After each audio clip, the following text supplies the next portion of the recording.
好，來看這正難得的畫面，前總統陳水扁甲民進黨內底推出要選台北市長沈碧瑩，咧唱歌啊，唱愛拼才贏。哦，人講台北市的選舉的情形即馬如何咧？咱頭仔看到這個唱歌的畫面，當然啦，阿扁啊較早嘛捌做過台北市長，所以沈碧瑩嘛講愛向伊請教。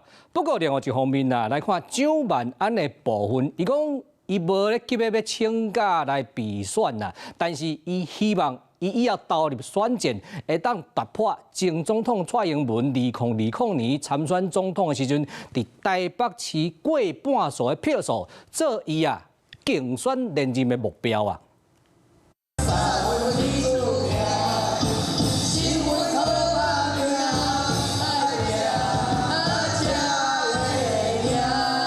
加上面邊陳定輝、王美惠隨着歌曲的節奏甲手勢比較起來，民進黨台北市長參選人沈碧瑩看起來都無遐自然。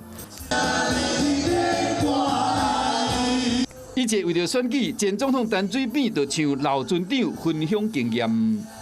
我講伊查較濟嘛，無迄當時阿扁啊，甲郭清和連雙飛，迄當時更加濟，即馬出來個頭掛單。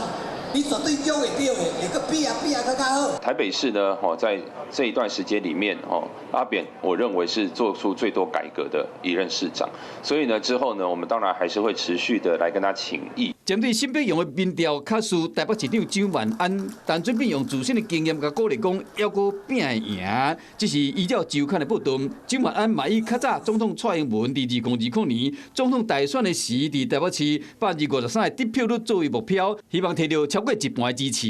43%怕對啊啦哈！以前的天花板啊，現在都是變成沈伯洋這一次挑戰台北市長的地板啦。沈伯洋真的很強，隨便講什麼，網絡上就一堆他追隨者說好棒哦，所以這麼厲害哈，那我們這個當然要不可輕敵。國民黨老神在在，風聲講蔣萬安就算佇6月中下旬得到黨中央的正式提名後，嘛未隨切做選舉狀態，佇11月初才會請假競選。請交吧。蔣萬安維持市政優先，沈碧瑩佇後壁立足要衝關選票。Hello， 我是林仙怡，想要搶先掌握最及時的新聞資訊嗎？趕快訂閱、按讚、開啟小鈴鐺，鎖定華視新聞 YouTube 頻道。